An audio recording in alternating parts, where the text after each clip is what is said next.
السلام علیکم و رحمت الله و برکاته.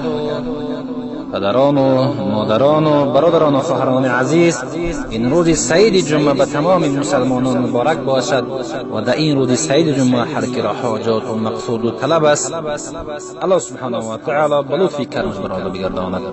آمین یا رب العالمین. بسم الله الرحمن الرحیم.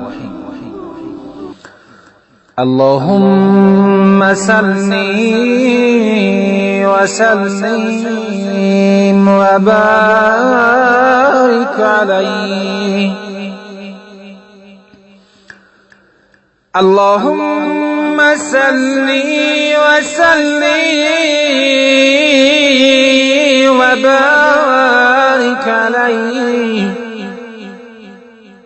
سيدنا محمد الفاتح،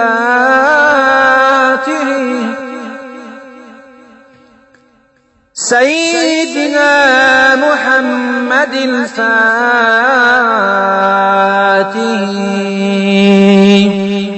لما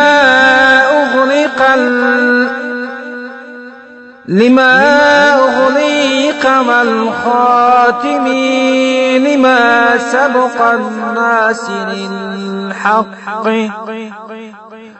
ناصر الحق بالحق والهادي إلى صراطك المستقيم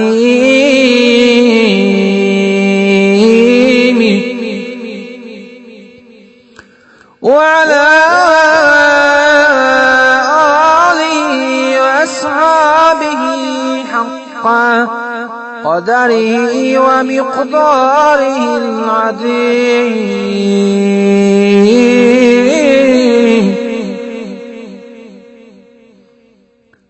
ومقداره